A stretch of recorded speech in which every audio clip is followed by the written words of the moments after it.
और कल ये सारा पढ़ा था, कार्बधातु यौगिकों का वर्गीकरण दो प्रकार से किया।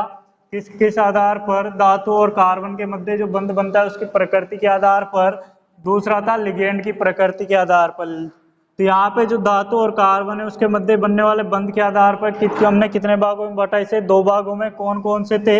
आयनिक कार्बधातुक यौगिक और दूसरा कौन सा था हमारा? सहसंयोजक कार्बधातुक यौगिक। हमने आयनिक कल पढ़ लिया था, हम पढ़ रहे थे सहसंयोजक कार्बधातुक यौगिक, यानी कि जो कम विद्युत ऋणता वाले परमाणु और जब कार्बन के मध्य बंध बनता है तो वहां पर कौन सा बंध बनता है? सहसंयोजक। और ऐसे यौगिकों को हम क्या कहते हैं? सहसंयोजक कार्बधातुक यौगिक कहते हैं। और सहसंयोजक कार्बधातुक यौगिक कितने प्रकार के होते हैं? 3 प्रकार के। कौन कौन से? विस्थानीकृत, ओलेफिनिक और सैंडविच कार्बधातुक यौगिक। 3 प्रकार के हमारे होते हैं। पहला था हमारा विस्थानीकृत कार्बधातुक यौगिक। तो विस्थानीकृत कार्बधातुक यौगिक तो किसे कहेंगे? विस्थानीकृत कार्बधातुक यौगिक जब 2 या 2 से अधिक परमाणु के मध्य क्या हो? साजित इलेक्ट्रॉन युग्म उपस्थित हो। साजित इलेक्ट्रॉन युग्म उपस्थित होते हैं तो इसको हम क्या कहते हैं? विस्थानीकृत बंध। इनके मध्य जो बनता है बंध उसको विस्थानीकृत बंध कहते हैं। और यौगिक क्या कहलाते हैं हमारे? विस्थानीकृत कार्बधातुक यौगिक। यहाँ तक हमने कल पढ़ लिया था। अब पढ़ेंगे हम ओलेफिनिक कार्बधातुक यौगिक। देखो, ओलेफिनिक कार्बधातुक यौगिक किसे कहते हैं? ओलेफिनिक कार्बधातुक यौगिक क्या होते हैं ये, इसके बारे में पढ़ेंगे अब। तो टॉपिक डालो नंबर सेकंड, सहसंयोजक का जो प्रकार है हमारा ओलेफिनिक कार्बधातुक यौगिक।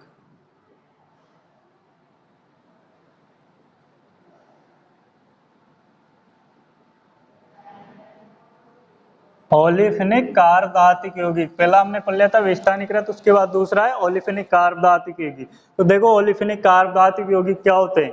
यदि धातु में क्या हो? धातु तथा असंतृप्त यौगिक के मध्य कौन सा बंध उपस्थित हो? सहसंयोजक बंध उपस्थित हो। कौन से यौगिक? धातु और क्या है? असंतृप्त यौगिक। अब असंतृप्त यौगिक की बात करें तो कौन कौन से होते हैं असंतृप्त यौगिक? एल्किन और एल्काइन। संतृप्त जो है हमारे वो क्या होते हैं? एल्किन। तो यहाँ पे किसके मध्य बन रहा है? धातु और असंतृप्त, यानी कि एल्किन और एल्काइन के मध्य। जैसे यहाँ पे देखते हैं हमारा एल्किल समूह का, एल्किल समूह है कोई भी, और एल्किल समूह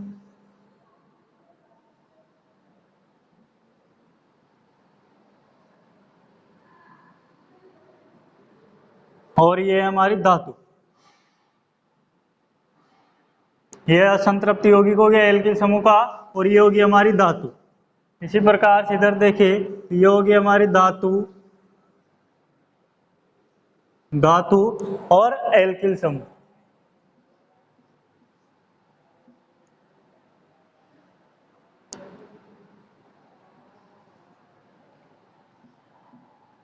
तो देखो यहाँ पे जो असंतृप्त यौगिक है वह 2 प्रकार से यहाँ पे बंध बनाते हैं। पहले की बात करें, पहली 2 स्थितियां हमारे पास, फर्स्ट और सेकंड।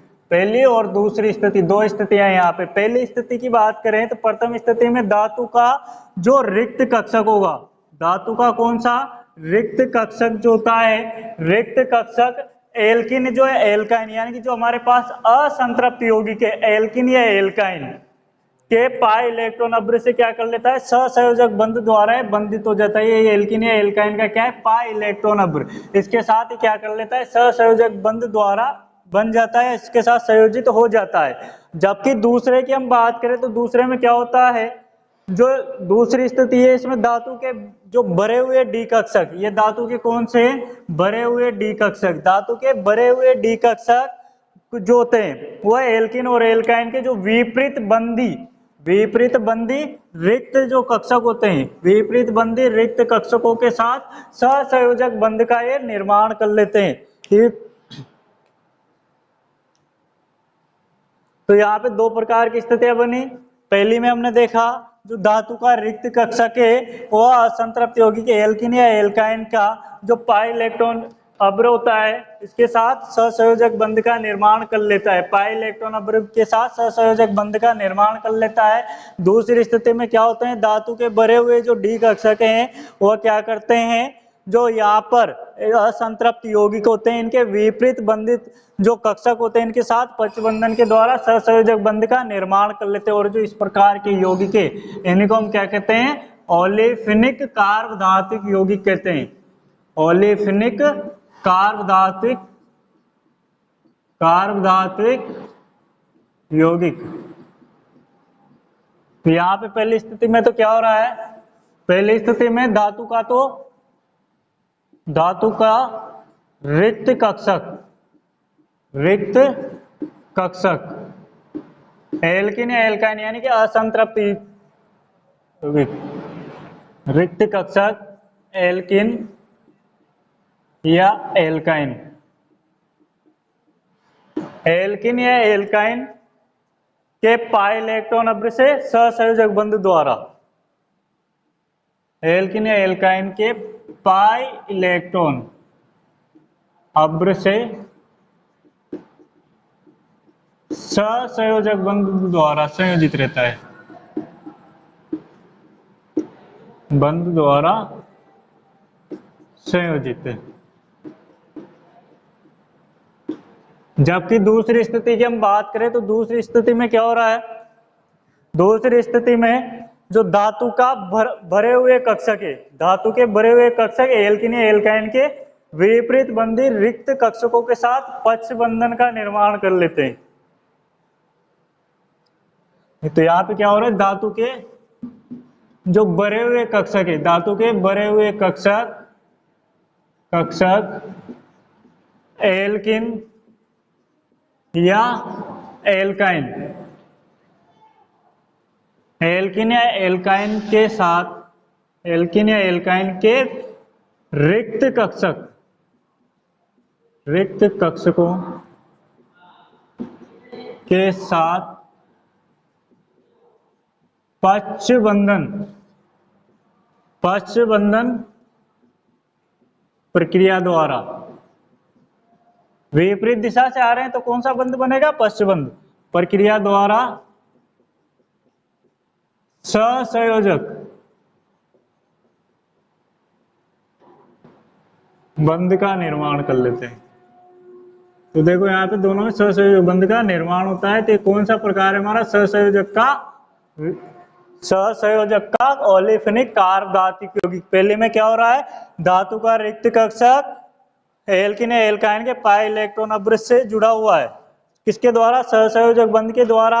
और दूसरी स्थिति की बात करें तो दूसरी स्थिति में क्या हो रहा है, जो धातु का भरे हुए डी कक्षक है ये विपरीत दिशा से पक्ष बंधन की प्रक्रिया के द्वारा सहसंयोजक बंध का निर्माण कर लेते हैं। ये दोनों क्या है हमारे ओलेफिनिक। इसका एक बार जल्दी से स्क्रीनशॉट ले लो। ये थे हमारे ओलेफिनिक कार्बधातुक यौगिक, एक बार इसका स्क्रीनशॉट ले लो जल्दी से। इसके बाद तीसरा पढ़ेंगे सैंडविच कार्बधातुक यौगिक।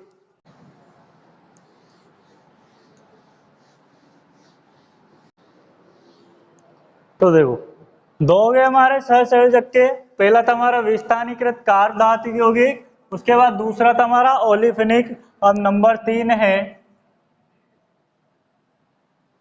सैंडविच कार्बधातुक यौगिक।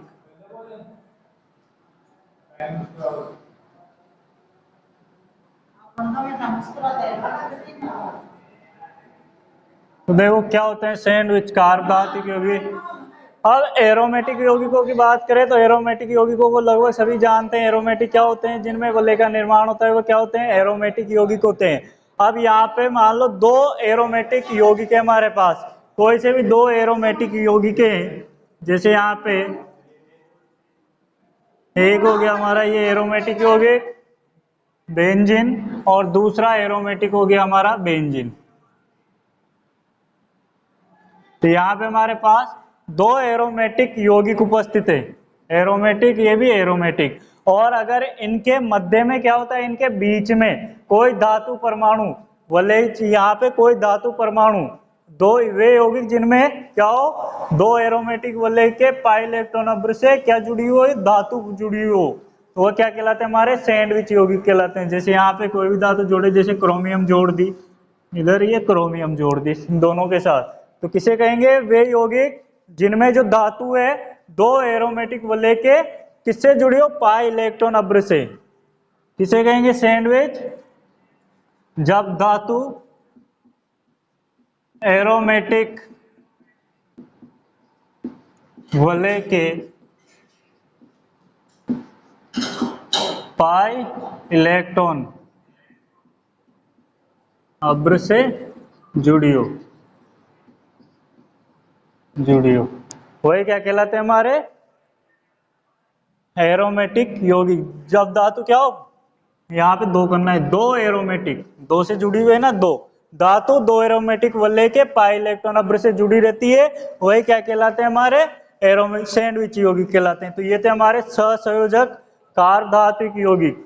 इसका एक बार जल्दी से स्क्रीनशॉट ले लो। इसके बाद हम दूसरा जो प्रकार है हमारा कार्बधातुक यौगिकों का, ये था हमारा किसके आधार पे किया था हमने, कार्बन, जो एल्किल समूह का कार्बन और धातु है उन दोनों के मध्य जो बंध बनता है उसकी प्रकृति के आधार पर किया था। अब दूसरा है लिगेंड की प्रकृति के आधार पर। एक बार इसको जल्दी से स्क्रीनशॉट ले लो सब। तो देखो अब दूसरा पढ़ेंगे हम लिगेंड की प्रकृति के आधार पर।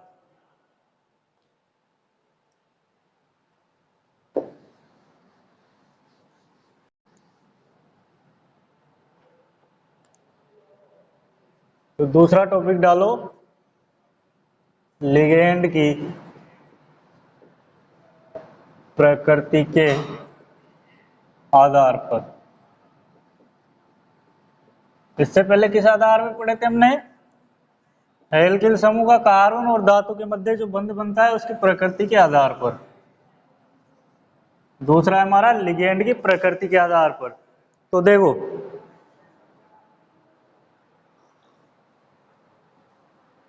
किसे कहेंगे लिगेंड, क्या होते हैं, किस प्रकार के होते हैं इनमें, लिगेंड की प्रकृति के आधार पर क्या विशेषता होती है इनमें।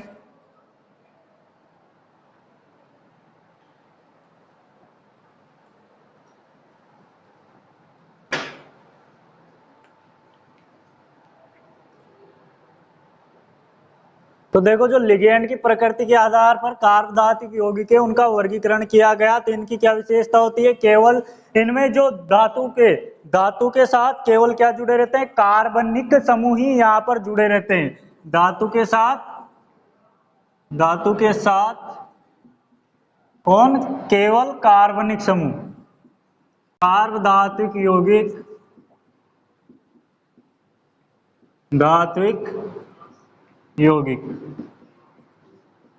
और ठीक है, तो देखो यहाँ पे लिगेंड की प्रकृति के आधार पर हम कार्बधातुक यौगिकों का वर्गीकरण करते हैं। तो यहाँ पे देखते हैं इसे लिगेंड की प्रकृति के आधार पर जब इनका वर्गीकरण किया जाता है तो इनकी क्या विशेषता होती है कि इनमें जो यौगिक है इनमें क्या होता है, धातु के साथ केवल जो कार्बनिक समूह होता है वो कार्बनिक समूह ही जुड़ा रहता है।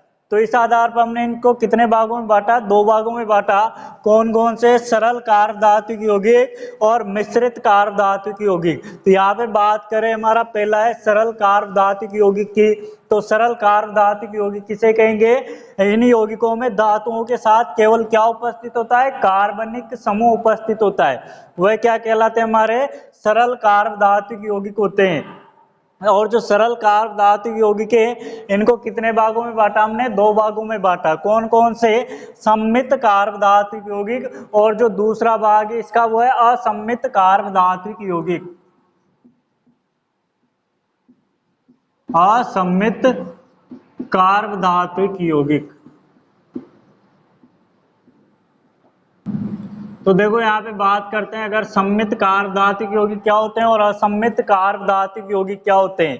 तो देखो अगर सम्मित कार्बधातुक, पहला हमारा सम्मित कार्बधातुक यौगिक किसे कहेंगे, सम्मित कार्बधातुक यौगिक इनमें जो धातु परमाणु है, धातु परमाणु किससे जो जुड़े हुए समस्त जितने भी समूह है वो क्या होंगे, अगर समान हो, धातु परमाणु से जुड़े हुए जो समस्त समूह है वो क्या हो, समान हो, तो वो क्या होंगे, हमारे सम्मित कार्बधातुक यौगिक होंगे।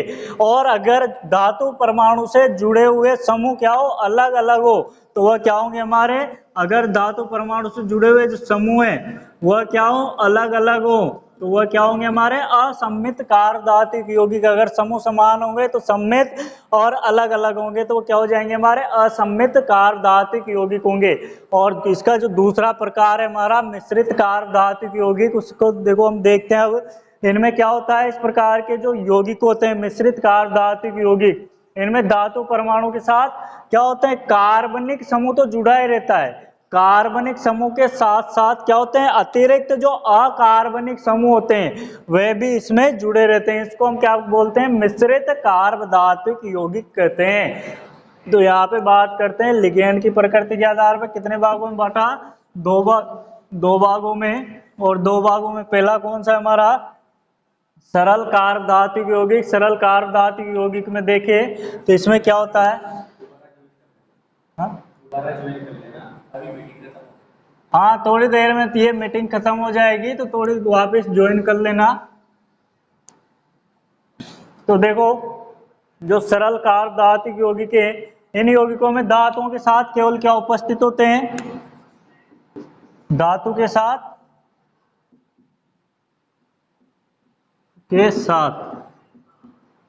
केवल क्या उपस्थित होते हैं, कार्बनिक समूह।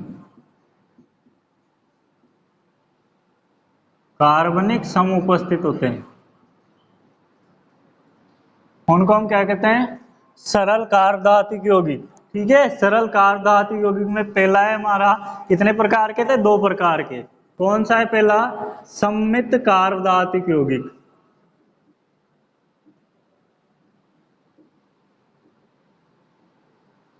सम्मित कार्बधातुक यौगिक।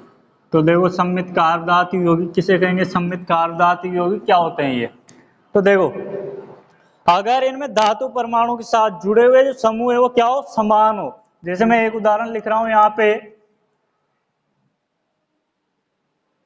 एक जिंक धातु परमाणु है और जिंक से एक समूह जुड़ा हुआ है हमारा C2H5, और जो दूसरा समूह है वो जुड़ा हुआ है हमारा C2H5। और यहाँ पे मैं एक और उदाहरण लिख रहा हूं साथ में इसी के,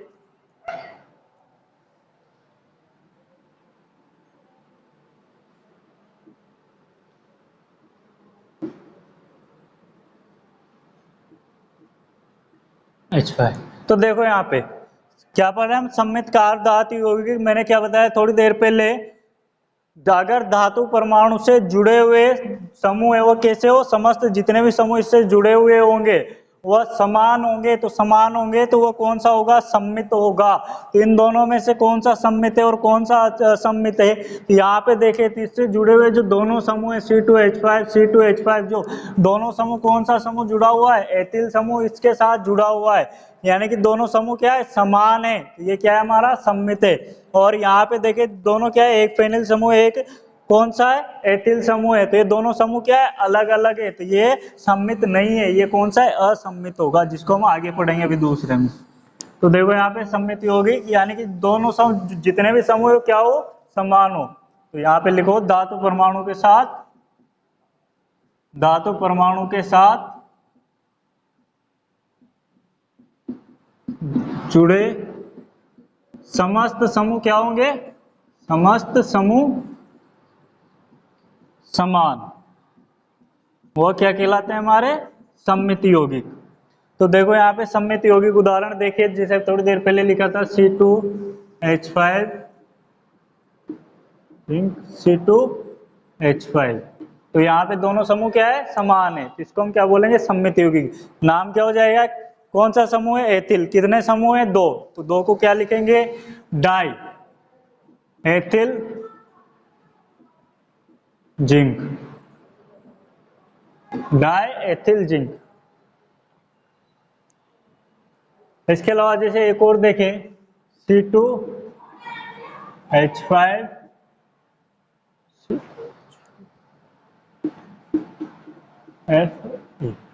तो ये देखो यहाँ पे दो समूह है, दोनों कैसे हैं, C2 एथिल समूह है दोनों, तो ये भी कैसे समान है, तो इसको भी कौन सा है, सम्मित। और इसका नाम क्या हो जाएगा, फेरोसिन, फेरोसिन।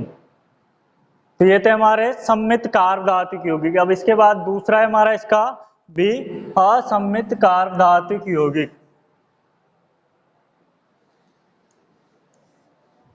अब इसमें समानते समूह और असमित में क्या हो जाएंगे, जो समूह है वो क्या होंगे, अलग अलग होंगे। तो सेकंड है हमारा असमित कार्बनिक यौगिक।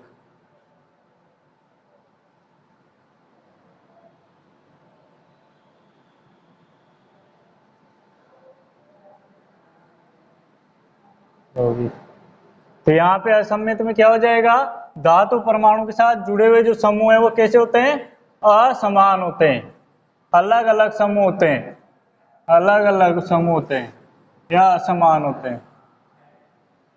देखो यहाँ पे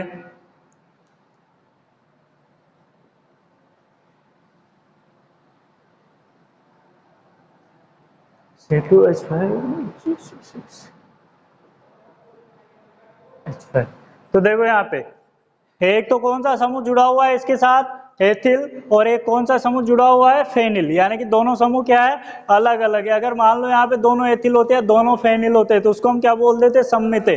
लेकिन यहाँ पे देखें तो दोनों समूह कैसे हैं, अलग अलग है, अलग अलग है, तो कौन सा है, असम्मित है। तो असम्मित, इसका नाम क्या हो जाएगा, देखो नामकरण करो, इसका क्या होगा, कल पढ़े थे हमने, इस प्रकार से करेंगे नामकरण इसका। दोनों अगर समान होते तो हम क्या लिख देते, डाई ट्राई टेट्रा जो भी होता हम लिख देते, लेकिन दोनों समूह क्या है, अलग अलग है, अलग अलग है। तो इसका नामकरण करेंगे तो किसके आधार पर करेंगे, अंग्रेजी वर्णमाला के क्रम के आधार पर। और पहले क्या आएगा, एथिल, उसके बाद क्या आएगा, फेनिल, एथिल फेनिल क्या हो जाएगा, मैग्नीशियम, एथिल फेनिल मैग्नीशियम।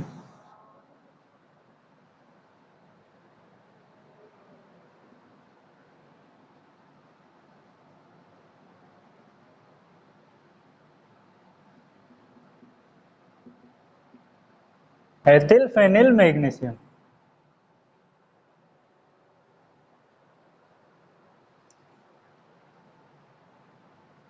एक और देखो, जैसे इसका उदाहरण,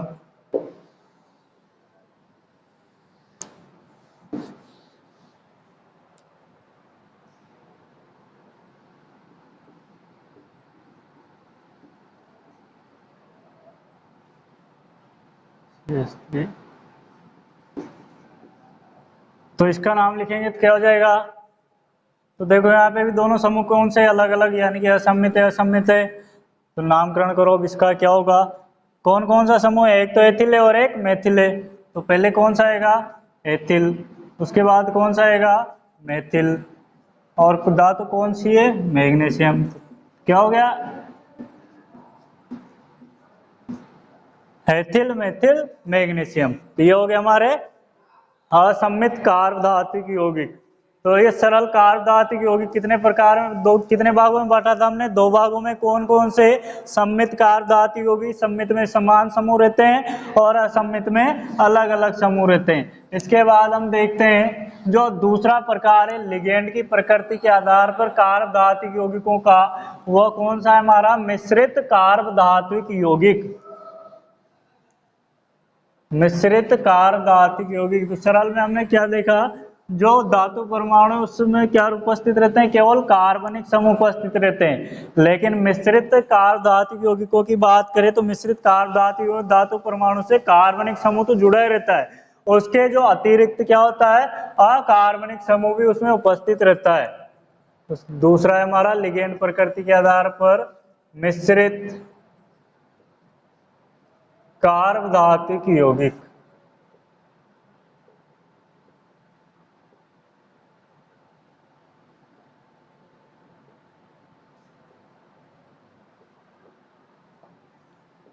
देखो मिश्रित कार्बधातुक यौगिक किसे क्या होता है, मिश्रित कार्बधातुक यौगिक, तो इन यौगिकों में धातु परमाणु के साथ,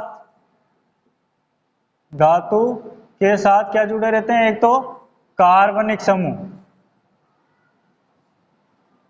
साथ कार्बनिक समूह,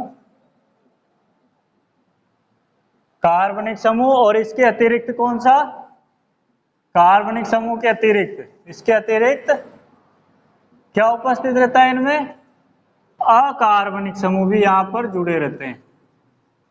धातु परमाणु के साथ क्या जुड़े रहते हैं, कार्बनिक समूह और कार्बनिक समूह के अतिरिक्त इनमें क्या उपस्थित होते हैं, अकार्बनिक जो समूह है वह भी इसमें जुड़े रहते हैं। इनको हम क्या कहते हैं, मिश्रित कार्बधातुक यौगिक कहते हैं। जैसे यहाँ पे उदाहरण देखें एक मिश्रित कार्बधातुक यौगिक का, जैसे देखो यहाँ पे ये हो गया हमारा मैग्नीशियम धातु परमाणु, और इससे क्या जुड़ा हुआ है, एक तो कार्बनिक समूह, ये तो हो गया हमारा कार्बनिक समूह, और कार्बनिक समूह के अतिरिक्त क्या जुड़े हो, अकार्बनिक समूह। तो यहाँ पे ब्रोमो समूह है, अकार्बनिक समूह है, तो ये जुड़ा हुआ। ये कौन सा हो गया हमारा मिश्रित, जिसमें कार्बनिक और अकार्बनिक दोनों प्रकार के समूह उपस्थित है। तो यहाँ पे इसका नामकरण करेंगे तो क्या हो जाएगा, एथिल, एथिल मैग्नीशियम, मैग्नीशियम। और हमने कल पढ़ा था जो अधातु होती है उसको हम कहाँ लिखते हैं, सबके अंत में आइड अनुलग्न लगाकर। एथिल मैग्नीशियम कौन सा है, ब्रोमो समूह, तो क्या हो जाएगा ब्रोमाइड, एथिल मैग्नीशियम ब्रोमाइड। एक और उदाहरण देखें इसका, जैसे CH3 CH3